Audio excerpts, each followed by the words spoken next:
ब्रह्मा विष्णु महेश अजर अमर नहीं है, इनका भी आविर्भाव अर्थात जन्म तथा तिरोभाव अर्थात मृत्यु होती है। प्रमाण के लिए देखिए देवी भागवत महापुराण। ब्रह्मा, मैं, विष्णु और शिव यह तुम्हारी प्रभाव से जन्मवान है। हम तो जन्मवान है, हमारा तो जन्म होता है और मरते हैं, नित्य नहीं है, हम अविनाशी नहीं है। फिर इंद्रादि दूसरे देवता नित्य किस प्रकार हो सकते हैं? कृपया अवश्य सुनिए जगत गुरु तत्वदर्शी संत रामपाल जी महाराज के अमृत वचन।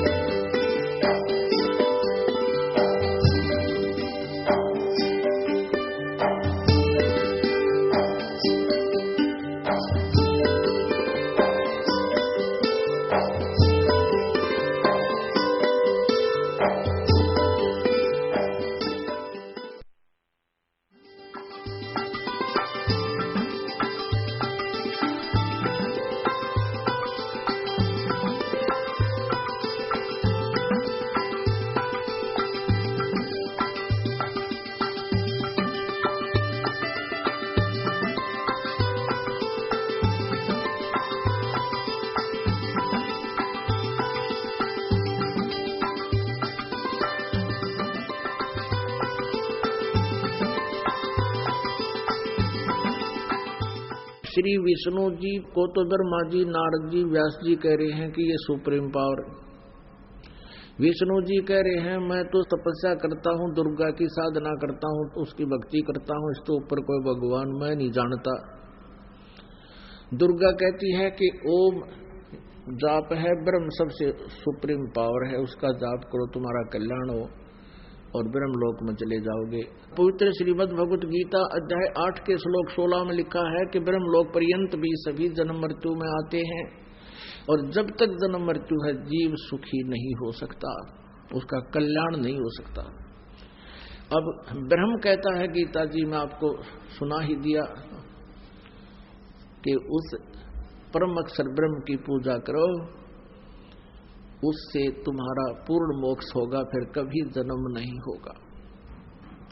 उसके लिए गीता ज्ञानदाता ब्रह्म भी कहता मैं परिचित नहीं उस ज्ञान से, ना उस विधान से, ना उस समाधान से। उसके लिए तत्वदर्शी संतों की खोज करो। अपने आत्माओं, जैसे कल के सत्संग में आप जी सुन रहे थे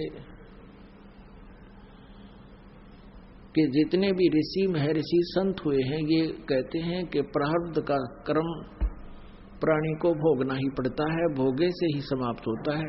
बृहस्पति जी देवताओं के गुरु हैं और देवताओं के गुरु क्या कहते हैं कि इंद्र को बता रहे हैं कि जो आपको सुख प्राप्त है और जो आपको दुख प्राप्त है ये आपके पाप और पुण्य अक्षय हो रहे हैं, नाश हो रहे हैं, और यही तरीका है इनके नाश करने का।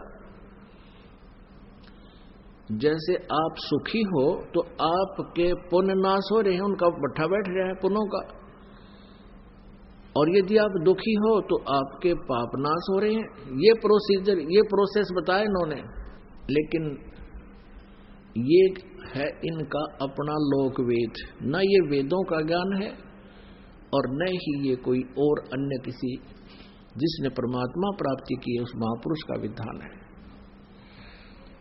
वेदों में लिखा 8वें अध्याय के 13वें श्लोक में मंत्र में यजुर्वेद में कि परमात्मा तो घोर पाप का भी नाश कर देता है। किसी भी प्रकार का संकट आप प्राय भगवान उसको दूर कर सकता है। पुण्यात्माओं, यदि प्राणी को जैसा उसके भाग्य में है वैसा ही भोगना पड़े तो कोई ना भक्ति करे और ना भगवान की जरूरत। फिर आवश्यकता क्या है परमात्मा की? जिसका ऊपर कैर टूटना वो टूटेगा, फिर क्या की भक्ति करेगा? वो कर ली भक्ति पर तक गुट्टी लावेगा, वो शराब पीने लगेगा या डाके मारेगा कि तो चोरी करेगा। तो इन लोगों ने बिगाड़ दिया पूरा समाज, क्योंकि पहले आत्मा सबसे पहले परमात्मा से ही राहत चाहती है। परमात्मा से राहत ना मिलने से फिर ये बकवाद करने लग जाती है मन के अधीन होकर। और जब परमात्मा का सहयोग आपको मिलेगा, आपको इतना सुख देगा भगवान, इतना बेनिफिट देगा, इतना आपको जो है बरकत देगा, आप सोच भी नहीं सकते। और फिर आपको ज्ञान हो जाएगा तो जहर खाना है, किसी का पैसा मिलावट करके लेना या वैसे रिश्वत लेना, चोरी करना, दान दहेज लेना, ये तो विष खाना है, विष। और फिर कहते हैं जैसे किर का जहर का रंग होरी हो, कहो कौन तिस खाव राम रंग होरी हो। कहते हैं परमात्मा के नाम से होरी माने खुशी होगी, और जहर के किरका जहर का कण भी कौन खाओगा। न्यू पता लग गया यू कण पड़ा जहर का, विष का, हाथ भी ना लावा आदमी। तो ये जो भी आज आप अज्ञानतावश से रिश्वत लेते हो, चोरी करते हो, किसी और से धन लेकर नहीं देते हो, इस आध्यात्मिक ज्ञान से आपको पता चलेगा ये विष खा रहे हो, विष। और फिर इस जहर न कौन खाएगा, छुआ भी कोई नहीं, दूर का जाएगा, आग लगे कि क्या पता कैसा धन है ये। और अब बक्से को ना ट्रंका अंदर से तिदुरियन तोड़ के काट ले जाए।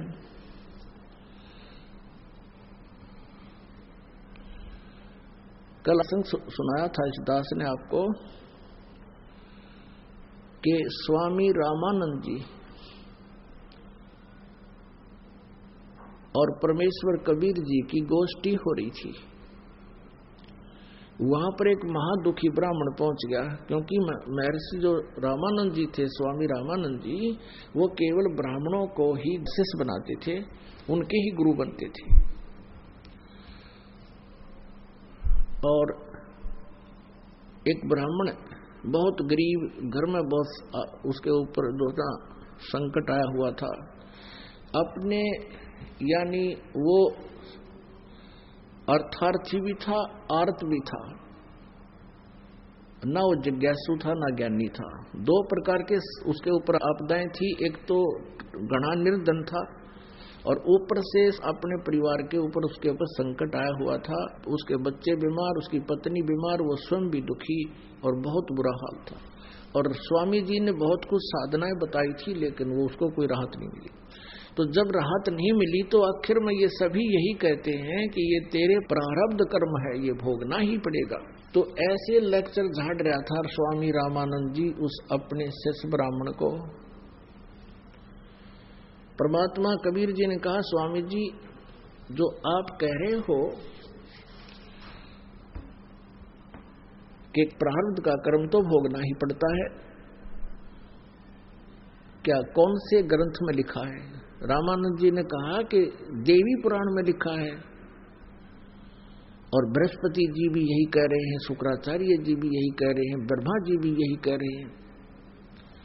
अब वो देवी पुराण उठाकर पढ़ के सुना दिया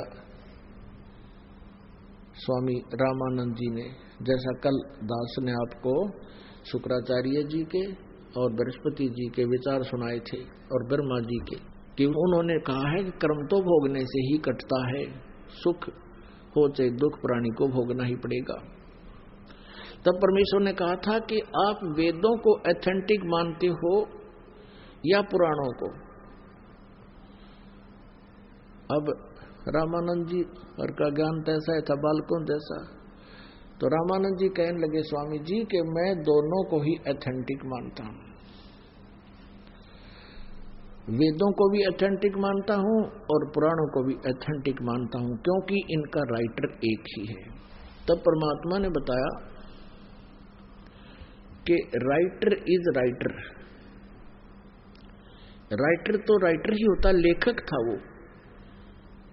अब जैसे कोई क्लर्क है और उसका बॉस कोई बोल रहा है, वो लिख रहा है, उसका राइटर, उस लिखने वाले का उसमें अपना कोई योगदान नहीं है। ठीक है, कोई अपने विचार थोड़े बहुत मिलाए हैं, वो अलग बात है। उस सेंटेंस को सुधारने के लिए कोई कोमा मात्रा ला दी, वो दूसरी बात है। तब परमात्मा ने कहा, देखो वेद जो है, वेद ये परम अक्षर ब्रह्म के द्वारा इस ब्रह्म के अंतःकरण, काल के अंतःकरण में फीड कर दिए गए थे, फैक्स कर दिए गए थे। वो क्या कह रहे, मीडिया प्लेयर से भेज दिए थे, फैक्स कर देते एक मोबाइल से दूसरे मोबाइल में पूरे की पूरे तो है ना चले जाते हैं शब्द के शब्द, फिल्म की फिल्म दूसरे में फीड हो जाती है और उसमें भी रह जाती है। तो ऐसे परमात्मा ने इस ब्रह्म के अंतःकरण में ये वेद डाल दिए और समय आने पर वो अपने आप बाहर आने थे। तो उसके श्वासों द्वारा, ब्रह्म के इस ज्योति निरंजन के श्वासों द्वारा ये पांचों के पांचों वेद बाहर आ गए थे इसके शरीर तक। तो इसने इन पांचों को पढ़ा तो पांचवा जो सूक्ष्म वेद था उसमें पूर्ण परमात्मा की जानकारी थी, वो इस काल ने नष्ट कर दिया। ये चार वेद दे दिए, इसमें ज्ञान तो पूर्ण परमात्मा का है लेकिन वे ऑफ वर्शिप, पूजा का विधि मार्ग केवल ब्रह्म तक का है, ओम नाम का। तो इस जो वेदों में ज्ञान है वो पूर्ण परमात्मा की महिमा है कि वो ऐसा कर सकता है, वो ऐसा कर सकता है, वो परम अक्षर ब्रह्म है। और ब्रह्म की साधना, ब्रह्म की साधना बताई है कि ओम नाम है इसका, और उस परम अक्षर ब्रह्म का जो साधना है वो तत्वदर्शी संत बताओगा। अब उसमें परमात्मा ने कहा कि जो गीता जी का ज्ञान है ये वेदों वाला ज्ञान है, और वेदों का सारांश दिया है किसने? ब्रह्म ने, श्री कृष्ण जी में प्रवेश करके। तो वेद और गीता जी एक ही हैं। गीता जी में थोड़ा सा अंतर इसलिए है कि इस श्रीमद् भगवत गीता जी में गीता ज्ञानदाता ब्रह्म ने अपना मत कुछ प्रवेश कर दिया है, और वो मत यदि वेदों से मेल नहीं खाता है तो उसको हमने त्याग देना होगा। जहां तक बात रही पुराणों की, ये पुराण क्या है? ब्रह्मा जी द्वारा दिया गया अपना ज्ञान है, और ब्रह्मा जी से सुनकर फिर अन्य ऋषियों ने कुछ अपना विचार, अपना अनुभव, और साथ में ब्रह्मा जी के का रेफरेंस दे देकर ये इतने बड़े बड़े 18 पुराण बना दिए। अब जो पुराणों में लिखा है कि कर्म भोगने से ही समाप्त होंगे, प्रारब्ध में लिखे पाप का नाश नहीं हो सकता, और जब तक आपके प्रारब्ध में यानी कर्म में, किस्मत में लिखे हुए पाप का नाश नहीं हुआ तो आपको सुख नहीं हो सकता, और आपको भक्ति से सुख नहीं हुआ तो के चाटा इसी भक्ति ने फिर कौन करेगा? सारे नास्तिक हो गए। इसी कारण से पूरा रूस, पूरी चीन, इन डुप्लीकेट ऋषि संतों के कारण भगवान वाला लाभ इनको मिला नहीं तो ये नास्तिक हो गए। और यही स्थिति थी कुछ दिनों में इस भारतवर्ष में आ जानी थी। ये नकली टोल के टोल बना रखे करोड़ों की संख्या में से श्री राधा स्वामी, धन धन सतगुरु, जय गुरुदेवाला ने, ये भोली आत्मा गई वहां पर भगवान पाने के लिए, और वहां कख भी नहीं। इनको अंत में देख लेना ये बिल्कुल नास्तिक हो जाएंगे, भक्ति करेगा नहीं कोई, इन पर इतनी आपदाएं आएंगी, इतनी आपत्ति आ जाएंगी। अब परमात्मा कबीर जी ने कहा कि आप जी ने देवी पुराण में बृहस्पति जी के विचार सुनाए कि वो कह रहे हैं इंद्र को, 5वें स्कंद में वो इंद्र को कह रहे हैं कि कर्म तो भोगना ही पड़ता है, और जो मस्तिष्क में लिखा वो भोगना ही पड़ेगा, इसमें कोई परिवर्तन नहीं हो सकता। उधर से शुक्राचार्य कह रहे हैं प्रहलाद को कि ऐसा ब्रह्मा जी से मैंने सुना है, ऐसा कोई व्यक्ति इस पृथ्वी पर नहीं है जो किसी के प्रारब्ध में परिवर्तन कर दे। तो कबीर परमेश्वर जी ने कहा स्वामी रामानंद जी से कि ये विचार हैं किसी व्यक्ति विशेष के, एक ऋषि महर्षि के और ब्रह्मा जी के, ये भगवान के विचार नहीं है पुराणों में। और वेदों में भगवान का आदेश है। यजुर्वेद अध्याय नंबर 8 के मंत्र नंबर 13 में स्पष्ट किया है परमात्मा घोर पाप का विनाश कर सकता है। यदि आप दोनों को सही मानते हो तो ये तो कंट्राडिक्टरी बात होगी। पुराण कहते हैं ऐसा नहीं हो सकता, वेद कहते हैं ऐसा हो सकता है। तो वेद एथेंटिक है, विधान है, वो परमात्मा का दिया हुआ आदेश विधान है, और पुराण एक ऋषि महर्षि संत और यहाँ के इन अल्पज्ञ भगवानों का ज्ञान है। तो पुराणों में जो वेदों से नहीं मेल खाता जो ज्ञान, वो व्यर्थ है, वो व्यक्ति विशेष का अपना सोच है। तो इसलिए हमने वेदों को ही फाइनल मानना होगा। अब इस तर्क के सामने स्वामी रामानंद जी को कोई जवाब नहीं था। अपुनात्मा, जो व्यक्ति वहां रामानंद जी का शिष्य बना हुआ था, वो ये दोनों की वार्ता सुनने लगा और कबीर परमेश्वर जी से पूछा, आप कौन हो, आप कहाँ रहते हो? तो परमात्मा ने कहा, भाई मैं दानक हूं, कबीर मेरा नाम है और दानकों की कॉलोनी में रहता हूं, दुल्हाओं की कॉलोनी। सारा नाम बता दिया, इसी काशी में रहता हूं। अब क्या हुआ कि हफ्ते 10 दिन के बाद वो दुखी व्यक्ति उस ब्राह्मण गुरु को छोड़कर, वो ब्राह्मण, तो कबीर जी सत्संग कर रहे थे वहां, वो भी आ गया और उसने देखा ये तो वही महापुरुष है जो रामानंद जी के छक्के छुड़ा दिए थे ज्ञान में। क्योंकि परमेश्वर ने कहा था कि जब परमात्मा की भक्ति साधना से सुख नहीं हो सकता तो भक्ति की आवश्यकता क्या है।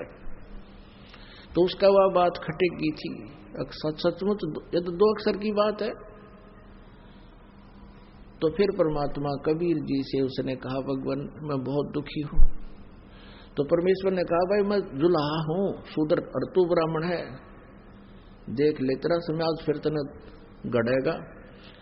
तो इन्हों बोला, जी बाढ़ में जाओ समाज, मेरी तो ढूंढी डग्गी कती, मेरा तो भट्ठा बैठ रहा है, बालक मेरे बीमार, और ब्राह्मण तो मैंने 10 साल हो गए नाक रगड़ते थे, जो उसने साधना बताई स्वामी जी की मैंने सारी कर ली, कोई राहत नहीं।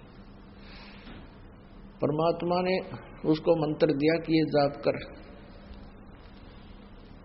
और फिर अपने बच्चों को भी नाम दिलाना है। वो तो आशीर्वाद था दाता का। कहते उसी समय उसको ऐसा एहसास हो गया शरीर के अंदर जैसे कोई आपत्ति बाहर फेंक दी काट का परमात्मा। उसकी 2 जवान लड़कियां थी, 2 पुत्र थे, वो भी आप माइंड से हो रहे थे, कुछ ऐसा संकट था उनका। उसकी पत्नी भी बहुत दुखी रहती थी। तो परमात्मा की कृपा से उसको राहत मिली, फिर बच्चों को नाम दिलाया, धीरे धीरे सब स्वस्थ हो गए। 2-3 वर्ष के अंदर उनका सब संकट दूर हो करके सब कर्ज मुक्त भी हो गए। अपनात्मा, अब वो प्राणी इतना सुखी हो गया, जगह जगह जावे, अपने रिश्तेदारों को बतावे, जो दुखी थे उनसे कहे कि आ जाओ नाम ले लो मेरे गुरुजी से, तुम भी सुखी हो जाओगे। देखो आज मैं कितना सुखी हो गया। अब जो थोड़ा बहुत कोई सुखी है वो परमात्मा को नहीं चाहता, और परमात्मा अपने विधान में बताते हैं कि सुख का माथे आग लगो पत्थर पड़ो, जिस ते नाम हृदय ते जा, और बलिहारी उस दुख के जो पल पर नाम रटावे। अब जिस प्राणी को आज सुख है वो दुर्भाग्य है उसका, किसका, जो भक्ति नहीं कर रहा, और भक्ति कर रहा तो ये सतभक्ति नहीं कर रहा। और सौभाग्य उस व्यक्ति का जो महादुखी था और यहाँ आ गया रहते उसको राहत मिलेगी, ये ज्ञान मिलेगा, भगवान मिलेगा। तो यहाँ परमात्मा कहते हैं इसे सुख का आग लगा जिससे भगवान तो दूर हो प्राणी, और बलिहारी उस दुख के जो पल पर नाम रटावे। हे परमात्मा ऐसा दुख भी राखियो ताकि आपकी याद बनी रहे। एक बार क्या हुआ कि एक सर्वानंद नाम का एक महर्षि था। श्रीमद् भगवद गीता अध्याय नंबर 7 के श्लोक नंबर 12 से लेकर 15 तक इन तीनों भगवानों की साधना, त्रिगुणमयी माया, रजगुण ब्रह्मा, सतगुण विष्णु, तमगुण शिव जी की साधना करने वाले को रिजेक्ट किया है। त्रिगुणमयी माया के द्वारा जिनका ज्ञान हरा जा चुका है, वो राक्षस स्वभाव को धारण किए हुए मनुष्यों में नीच दूषित कर्म करने वाले मूर्ख मुझे नहीं भजते। कौन कहता है? ब्रह्म, गीता ज्ञानदाता। अब कहता है कि मेरी भक्ति भी 4 जने करते हैं, 4 प्रकार के।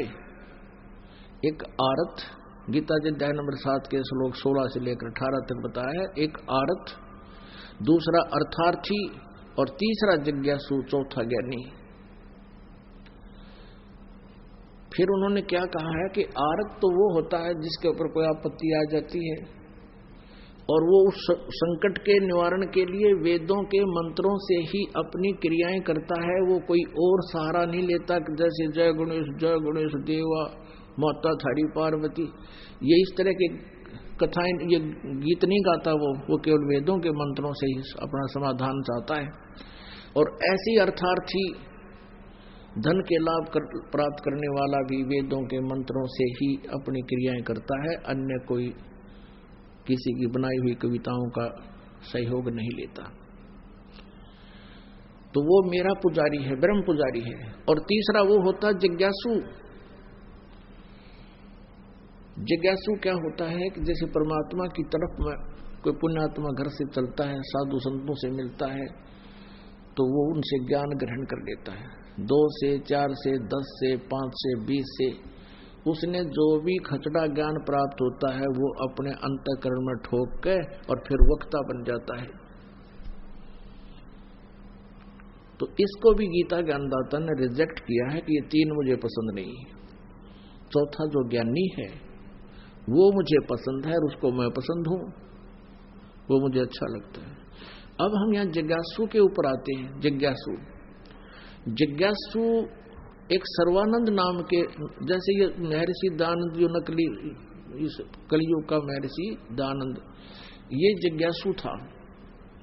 इतनी तरफ से इस पुण्यात्मा को पिछले जन्म की भूख थी भगवान की, घर भी छोड़ गया। आगे इसने इसे कर्म ठोक मिल गए, वह संत ऋषि वो दंडी स्वामी, इसमें सारा गोबर ठोक दिया और उस गंध ने यू प्राप्त करके वक्ता बन गया जिज्ञासु। इसने फिर सत्यार प्रकाश में ठोक दिया और जो का तो वो अज्ञान, वो अभी तक बड़ी आत्मा ने शर्ता दे रहे फिर थी। तो ऐसे ही एक सर्वानंद नाम का जिज्ञासु था, फिर विद्वान बन गया। उसने अपने समय में आसपास के सभी ब्राह्मणों को, विद्वानों को पराजित कर दिया शास्त्रार्थ में। 4 वेद, 18 पुराण और उपनिषद, ये 11 उपनिषद और श्रीमद् भगवत गीता, श्री सुधा सागर, यानी सभी सदग्रंथों को एक बैल के ऊपर गधे जैसा बोरा डाल के थैला उसका मार रखा करता, ऊपर सुंदर कपड़े शुद्धता से रखता था। और कोई भी उसके साथ वार्तालाप शास्त्रार्थ करता था, तुरंत उठा कर दिखा देते थे। वो चेले पकड़ा देते, वो अध्याय और पृष्ठ सुना देता, देखो इसके ऊपर ऐसा लिखा, निकाल कर देख लो। यानी उसने काशी के सभी विद्वानों को पराजित कर दिया। उसकी माता जो थी उसका नाम था शारदा रानी पंडितानी। वो इतनी दुखी थी, उसका कोई प्रारब्ध का कर्म दंड था उसके ऊपर, तो उसने अपने बच्चे से भी कहा, बेटा मेरा कोई समाधान बताओ, तो बड़ा विद्वान पुरुष है। उसने भी जो जंतर मंत्र बताए, फिर नहीं उसको को आराम हुआ तो किसी पड़ोसन ने आके बता दिया, ऐसे वो महापुरुष वहाँ गुफा में है, जाते ही दर्शन होते ही ठीक हो जाता। वो वहाँ भी गई, उसके द्वारा बताई गई साधनाएं भी की। तो जिस भी ऋषि महर्षि जंतर मंत्र झाड़ा करने वाले को, जिसको भी जिसने बताया वहाँ पहुँच गई। सभी ने पहले तो अपनी क्रियाएं बताई, साधनाएं बताई, फिर लास्ट में उसको कह देते थे कि ये शारदा जी, ये तेरे प्रारब्ध का दंड है, कर्म दंड है, ये तो भोगना ही पड़ेगा, इसका कोई विकल्प नहीं। डॉक्टर वैद्यों से भी खूब इलाज करवाया, बहुत पीड़ा में रहती थी। अंतिम सांस गिरने लगी कि कहीं भी समाधान नहीं है, अब तो मृत्यु के साथ ही ये दुख जाएगा।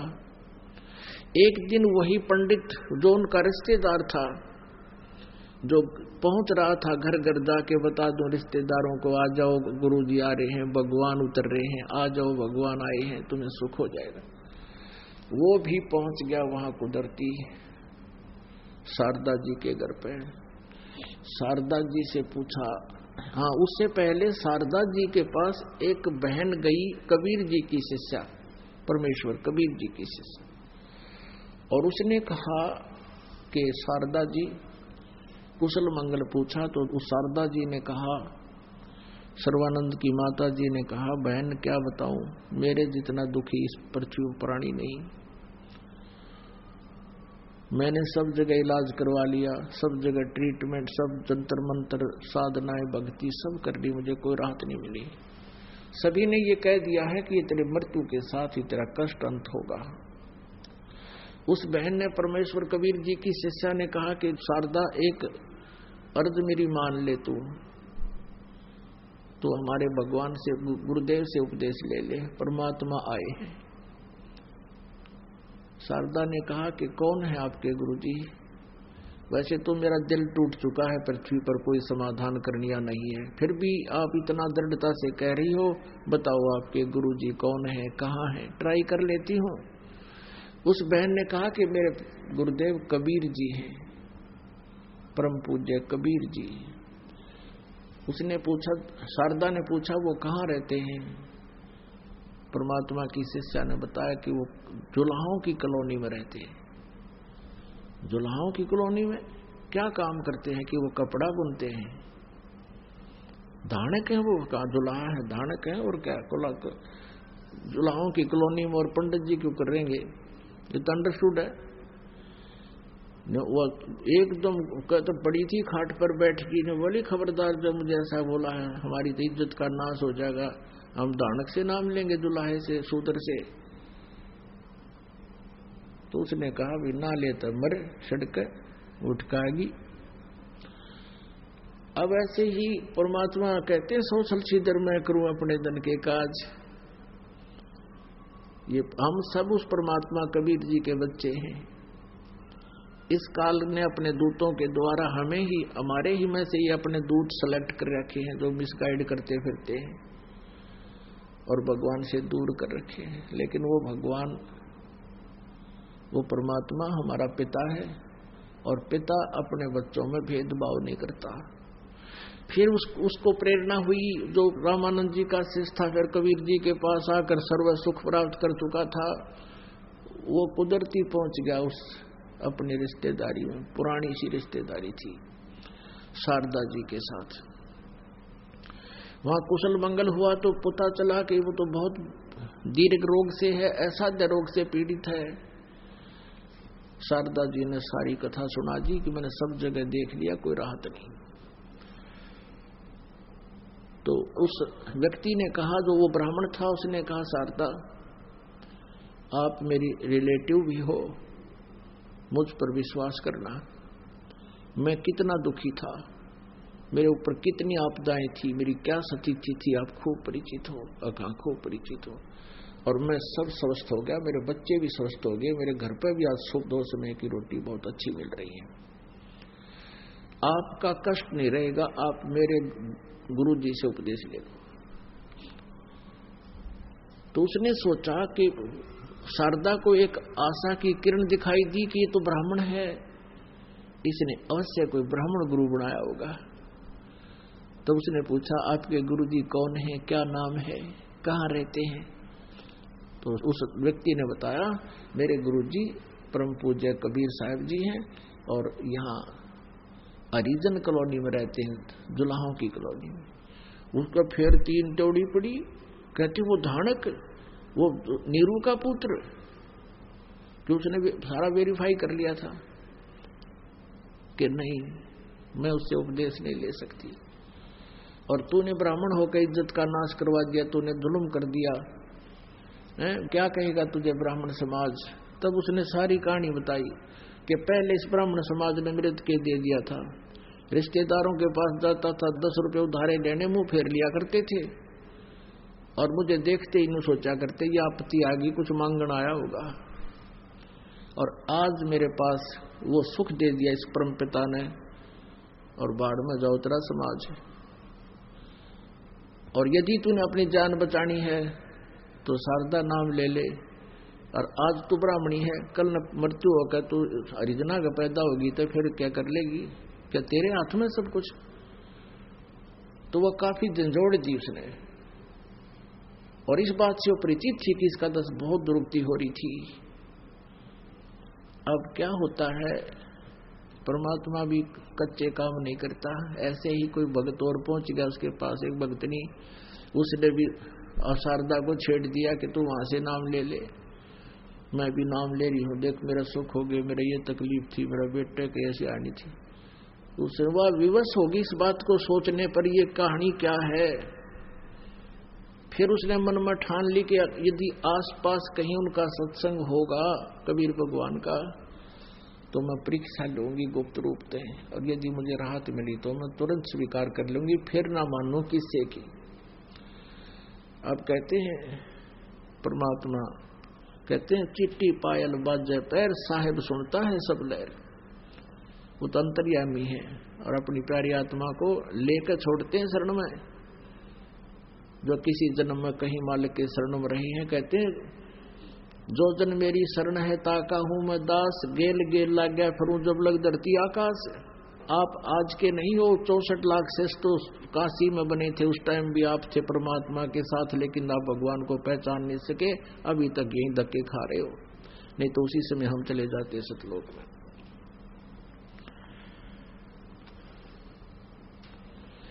अब कहते हैं उस मालिक ने क्या किया, परमेश्वर ने आसपास ही कोई सत्संग रख दिया किसी गरीब के घर पे। शारदा के पास संदेशा गया कि यहाँ हमारे गुरुजी आए हैं, कबीर नाम है उनका, आप भी सत्संग सुनने आना। बहन ने न्योता दिया करा आपस में घरों में। अब उसने सोचा, उसने ठान लिया शारदा जी ने कि आज मैं जाऊंगी एक विशेष वेशभूषा बना के और परीक्षा करूंगी। तो उसने क्या, शाम के समय परमात्मा बैठे सामने आसन पर, छोटा सा आंगन था, जोत जला रखी देसी घी की। उस समय दीपक का काम भी और हवन का काम भी जोत ही करती थी। अब शारदा ने क्या करा, ऊपर का घूंघट काट लिया, कपड़ा जो है ना घूंघट काट के, और चली गई कि मेरे आशीर्वाद से आराम हो गया तो मैं गुरु बनाऊंगी ना, कति नहीं बनाऊं। अब हम इतने कर्महीन हैं। देखो अब क्या हुआ कि भगतजन आ रहे हैं, परमात्मा को प्रणाम कर रहे हैं, आशीर्वाद लेकर अपना अपना स्थान ग्रहण कर रहे हैं। अब टमटमाता प्रकाश था, मुंह पर घूंघट काट के आई सर्वानंद की मां शारदा जी, और आकर मत्था टेक्या। परमात्मा ने सिर पर हाथ रखा, सिर पे हाथ रखते ही उसका सारा जो रोग था छू मंत्र हो गया। और परमेश्वर बोले कि हे सर्वानंद की मां, आज दानक के पास कैसे आ गई तू, क्या कहेगा तुझे तेरा ब्राह्मण समाज। अब उसने तो वो अड्डा पड़दा फेंक दिया जब कि मैं घूंघट काट रही, कभी आज तक देखी नहीं इसने महापुरुष ने, और आज मेरे हाथ स्पर्श करते ही सिर पे और मैं स्वस्थ हो गई, चरण पकड़ दिए और कहा भगवान आपने मैं निहाल कर दी, मेरा वो दुख किसी से भी निवारण नहीं हुआ था, आपके आशीर्वाद से मैं स्वस्थ होगी, आप सचमुच भगवान आए हो। तो परमात्मा ने कहा कि ये तो आपको एक सैंपल दिया मैंने, लेकिन आने वाले समय में और भी बहुत कष्ट आप पर आ सकते हैं। आपका भविष्य का जीवन भी बहुत भयंकर होगा यदि आप दीक्षा नहीं लोगे तो। आप नाम लो, परमानेंट इलाज होगा, तब बात बनेगी। अब जैसे ना किसी का चोट लग गई, फ्रैक्चर, काफी चोट लग गई, मांस फट गया, तो उसने उसके ऊपर एक मालिश करने की ट्यूब आती है वो लगा दी, दर्द तो पीड़ा तो बंद होगी, लेकिन अंदर जख्म तो न्यू का न्यू था। तो परमात्मा ने कहा कि ये जो राहत तुझे दी है, ये तो एक ट्यूब समझो मैंने रगड़ दी, और आपके जीवन में, आपके जो प्रारब्ध में पीछे और असंचित कर्मों में जो विघ्न आपने इकट्ठा कर रखा है पाप, ये ट्रीटमेंट शुरू करो, इससे रोग कटेगा सही। फिर तो उसको गणित समझाने की जरूरत ना पड़ी, तुरंत समझ गई, नाम ले लिया,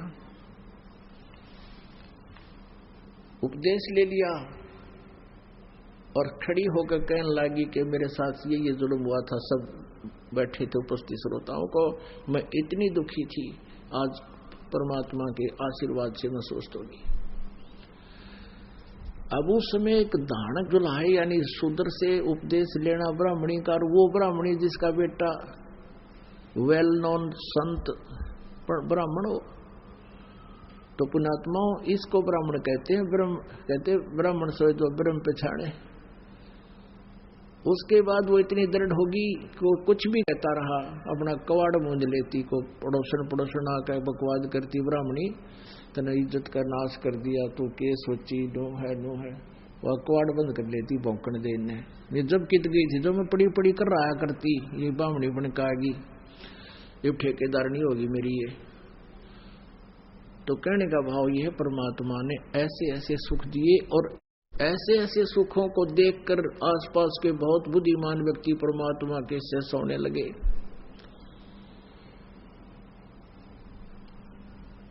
अब जैसे आप जी को कल परसों कथा सुनाई थी, परमेश्वर कबीर जी हिंदू और मुसलमानों दोनों को समझा करते थे कि तुम अपने अपने सदग्रंथों से भी, अपने इतिहास से भी परिचित नहीं हो, और अध्यात्म ज्ञान से बहुत दूर हो, जिस कारण से तुम आपस में भी झगड़ते रहते हो, भगवान का लाभ प्राप्त नहीं कर रहे। तो इससे दुख मानकर काजियों ने सिकंदर लोधी से शिकायत की थी। एक गऊ को कत्ल कर दिया था, जब गर्भवती थी, 4 टुकड़े हो गए थे माँ बेटिया के। और कबीर परमेश्वर को शर्त रखी थी उनके सामने कि या तो तू इसको जीवित कर दे, नहीं तेरा सिर काट देंगे। यदि तू परमात्मा है तो ये गाय को जीवित कर, बच्चे को जीवित कर। तो कबीर परमेश्वर जी ने उन दोनों थपकी मारी थी, वो बच्चा भी और गाय भी दोनों जीवित हो गई थी, और बच्चा लगा कर गाय के नीचे दूध की बाल्टी ठोक दी थी। इस तरह की बहुत सी लीलाएं देखकर वहां उपस्थित श्रोता कई हजारों की संख्या में कबीर जी के शिष्य हुए थे। एक शेख तकी नाम का धार्मिक गुरु था सिकंदर लोधी, दिल्ली के बादशाह का। उसको ईर्ष्या होगी कि तेरे नंबर कट गए, और सिकंदर लोधी तो कबीर जी को ज्यादा चाहने लग गया। परमेश्वर कबीर जी को नीचा दिखाने के लिए उसने बहुत से प्रयत्न किए। उनमें से एक ये किया कि इसको सरसों के तेल का कढ़ाया भरकर और उसको उबालेंगे और कबीर जी को उसमें डालेंगे। यदि अल्लाह होगा तो बच जाएगा, और ना तो टंटा कट जाएगा। सिकंदर लोधी के सामने शर्त रखती कि तू इसको भगवान कहता है। हजारों की संख्या में मुसलमान और हिंदू इकट्ठे होकर आगे कि या तो ये परीक्षा हमें दे तो हम मानेंगे ये अल्लाह है। ऐसी परीक्षा ली गई। सरसों के तेल का कढ़ाया आधे से ऊपर करके और चूल्हा बनाकर ईंटों का, और नीचे मोटे मोटे लकड़ देकर भट्ट बाड़ दिया, और नो बड़ा तेल जैसे चाय उबला करे। वहां श्रोता कई हजारों की संख्या में श्रोता खड़े थे, वो दर्शक खड़े थे। परमात्मा कहने लगे उठाकर डालो कबीर जी को इस उबलते हुए तेल के कढ़ाई में। परमात्मा बोले ये भी कष्ट ना करो, मैं अपने आप बैठ जाता हूँ। परमात्मा चलकर आराम से उसके वहां बैठ के जाकर, इतना शरीर अंदर है, बाकी शेष बाहर है। अब तेल उबल रहा है, परमात्मा बैठे हैं जिटीज। अब शेख तकी वहीं खड़ा था, उसने सोचा था वो जा काम इसका सारा। अब शेख तकी कहता है राजा को, सिकंदर लोधी वहीं खड़ा, कहने लगे इसने मंत्र मार दिया, तेल ठंडा कर दिया, ये उबलता उबलता दिखे, ठंडा है ठंडा है। तो सिकंदर लोधी ने सोचा लिया उंगली देकर चेक कर लूं, देख लेता हूं ठंडा है गर्म। कबीर साहब बोले राजा इसकी बात मत आइए, इसके कोई फारेनहाइट का बेरा नहीं कितना गर्म है, और इसमें जब उंगली दे दी ना उंगली नहीं पाओगी तेरी। राजा की यह बात ना जच्ची, गुरुजी बैठे, तेरी उंगली का क्या बिजली पड़ेगी। नु करते करते नाटते नाटते उंगली दे दी, उंगली डाली, जितनी उंगली डाली थी उतनी कट गई, इतना तेज, इतना गर्म था। और सिकंदर लोधी मूर्छित हो गया उस पीड़ा से।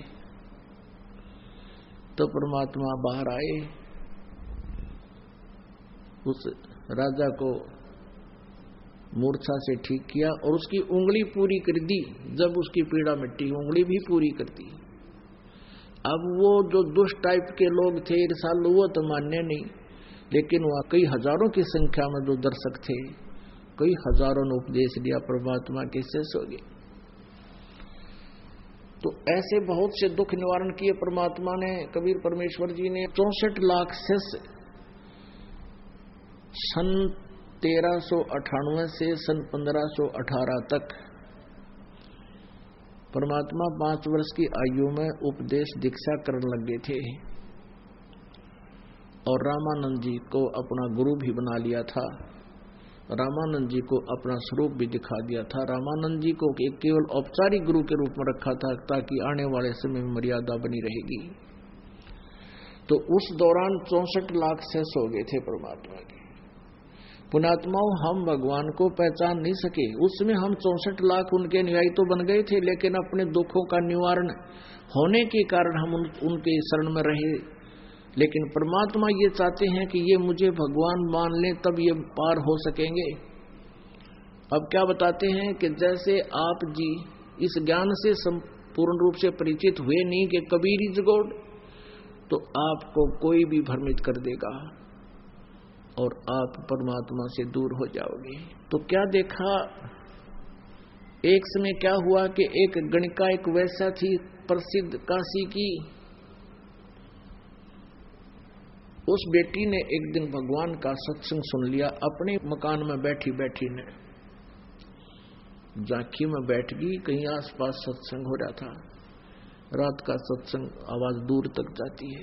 अब उसने अपने कुकर्मों का पता चला कि तन तो बहुत जुल्म कर दिए। मनुष्य जीवन मिला किस लिए था? भगवान की वाणी वचन से उसके कानों में पड़ रहे थे। उसको तो सुबह करना मुश्किल हो गया और परमात्मा का जहां अगला सत्संग था उसमें पहुंच गई। वहां जाकर कहा, परमात्मा क्या मेरा भी उद्धार हो सकता है? कबीर साहब ने कहा, हाँ बेटी, कितना ही कोई पापी क्यों ना हो, उद्धार हो सकता है कि भगवान मैं वैसा हूं और ऐसे ऐसे पाप किए। परमात्मा बोले, बेटी कोई बात नहीं, आप भक्ति करो। कहते हैं जैसे कहते हैं एक लोहा पूजा में राखत, एक घर बधिक पड़ो और पारस गुण अवगुण नहीं देखत, करत है कंचन खरो। एक तो लोहा का छुरी बना रखी है कसाई के घर में जो बकरे काटे हैं, और एक लोहा पूजा में रखी जाती है, मूर्ति बना रखी है भगवान की। इन दोनों ही लोहे को अगर पारस के पास रख दिया जाए, सप्रस कर दिया जाए, तो दोनों का सोना बना देता है। उसने तो लोहा देखना है, उसने ये नहीं देखना इसने क्या कर रखा है। तो बेटी आप भक्ति करो, ठीक हो जाओगे। उस लड़की को तो ज्यादा लगन लगी, ज्यादा से ज्यादा भगवान के चरणों में रहने लगी, ज्यादा सत्संग सुनने आने लगी, कुबद त्याग दी। अब जो भक्त पहले महादुखी थे और उनको हो गया सुख परमात्मा के चरणों में, 10-10, 5-5 वर्ष हो गए थे, किसी ने 15 वर्ष हो गए थे। तो जब ये प्राणी सुखी हो जाता है तो फिर अपनी सोच से चलता है, भगवान वाली छोड़ देता है। जहां सत्संग होता था वहां वैसा आती थी वो लड़की, और वहां भगत जन लगे आपस में फुसर करने, भाई ये तो बात बिगड़ गई, बदनाम हो जाएंगे, गुरुजी भी बदनाम हो जाएंगे, या ऐसी नकली लड़की यहाँ आने लगी, ये गलत हो गया, भाई क्या कहेगी दुनिया। और उस लड़की को भी धमकाने लग गया कि हम मत अगर तुम बेइज्जती कराओगी, ये है वो है। वो फिर कैसे हटा, उसको तो पता लग गया कि अब मेरा जीवन परमात्मा के चरणों के अतिरिक्त कहीं नहीं सुरक्षित, और मेरा तो कर्म बिगड़ गए। परमेश्वर कबीर जी से कहा, भगवान अब मैं कहाँ जाऊं, रोने लगी बुरी तरह। कहा, बेटी क्या बात है कि कुछ भक्त मुझे यहाँ आने से मना करते हैं, कहते हैं तू बदनाम औरत है, गुरुजी को बदनाम करेगी, ये करेगी। तो परमात्मा ने सत्संग के माध्यम से बहुत प्रकार से समझाने की चेष्टा की कि भाई कोष्टी होवे संत बंदगी कीजिए, हो वैसा के विश्वास चरण चित दीजिए। यदि कोई भक्त का कोड भी लाग रहा हो या कोई और महाकष्ट हो, उसे नफरत ना करना, क्योंकि वो भक्त है। और इसी प्रकार यदि वैश्या को भी भगवान का विश्वास है, वो भक्ति करने लगी है, तो उसको भी आदर की दृष्टि से देखना, उसे नफरत ना करना। बहुत से उदाहरण भी दिए, लेकिन हम ढीठ हो जाते हैं, अपनी बुद्धि को ऊपर ही रखते हैं। और यही कारण था कि हम सुखी होने के कारण परमात्मा के शिष्य बन गए, हमने उस भगवान को पहचाना नहीं। फिर परमात्मा ने पता चला कि ये देख लेता हूं, ये 64 लाख का टोल इकट्ठा हो गया, इनको मुझ पर विश्वास भी है या वैसे ही ये झुंड का झुंड इकट्ठा हो गया, क्या ये मुझे भगवान भी मानते हैं या केवल अपने सुख प्राप्ति के लिए ही मेरे साथ घूम रहे हैं। और जब तक कहते हैं गुरु मानुष कर जानते ते नर कहिए अंधे, ओ दुखी संसार में आगे यम के फंदे। अब वो परमात्मा क्या करते, उस लड़की के घर पर चले जाते, अगले बेटी यहां तो कोई मना ना करेगा तुझे, और वहां बैठ जाते आंगन में, चारपाई पर बैठ जाते, लड़की जमीन पर बैठ जाती, उसके दोनों गोडों पर पैर रख लेते परमात्मा, और गेट सामने वाला खुला छोड़ देते जो गली वाला था, और वो लड़की पैर दबाती, परमात्मा चारपाई पर बैठ जाते। अब वहां आसपास के व्यक्ति जाकर उनके चेला ने बताते कि देखो तेरे गुरु वैसा के घर बैठी है, देखो किस अतिथि में। वो चेलों को देखा देखी वो लागे, फिर और ज्यादा ही फुसर फुसर होने लगी, भाई बात तो बिगड़ेगी या क्या होगी, कैसा हो गया। फिर परमात्मा कबीर जी ने सोचा कि ला एक सुर सुर सुर केला सुसरी कह दूं। उन्होंने एक हाथी किराए पे ले लिया, और अपना एक साथी था उनका शिष्य रविदास जी, वो ज्यादातर इकट्ठे रहते थे। रविदास जी को परमात्मा पर ज्यादा विश्वास था। एक हाथी लिया किराए पर, और उस लड़की से कहा बेटी तू मेरे साथ पूरे श्रृंगार करके और कल मेरे साथ आना, मेरे साथ चलना तूने। वो लड़की कहने लगी पिताजी जैसे आप आज्ञा दोगे, ये आपका आप ही की बेटी, आप ही का शरीर है। रविदास जी से कहा कि तू मेरा ड्राइवर बन जाना और चलो कल सैर सपट्टा करते हैं। एक बोतल में गंगाजल भर लिया सफेद, और हाथी पर बीच में तो बैठ गए कबीर जी, पाछे बिठा ली वह लड़की वैसा जो सुप्रसिद्ध थी, सब जाने थे लोग काशी के, और आगे रविदास जी ड्राइवर हो गए हाथी के। और लड़की के ऐसे कंधे पे हाथ रख के, और वो गंगाजल पीवा नो जैसे शराब पिया करता आदमी, और नो झूठ रहे परमात्मा, और हाथी स्टार्ट कर दिया, मेन बाजार में काट दिया। अब जुल सा भी देख यू कौन है, जुल्म कर दिए, बस हरियाम वैश्यावर्ती शुरू होगी, कौन है यो काशी वा, वो कबीर है दानक दुल्हा। और वो जो चेले थे वो बाजार में भी बहुत गणे थे, उनको बुलाओ, उनके दूसरे दुकानदार कि आजा दिखाऊंगा तुम्हारे गुरुजी के करतूत। अब वो देखे चेला, लोग मत एक दिन गया था बस, मैं कभी नहीं जाया करता। दूसरे को लाए बुला के, बोला मुझे तो रघुवीर ले गया था एक दिन, मैं तो को नहीं वहां नहीं जाता था, छोड़ रखा मैंने। ऐसे कहते हैं वो 64 लाख के 64 लाख परमात्मा से दूर हो गए।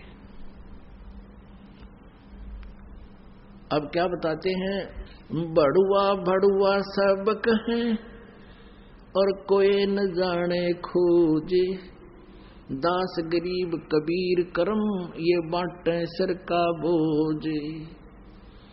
अब सब नौकरी तो बड़ुआ है, नीच है, ऐसा है, गंदे कर्म करता है, देखो शराब पी रहा सरेआम, इसको पता भी नहीं तू कहाँ घूम रहा है।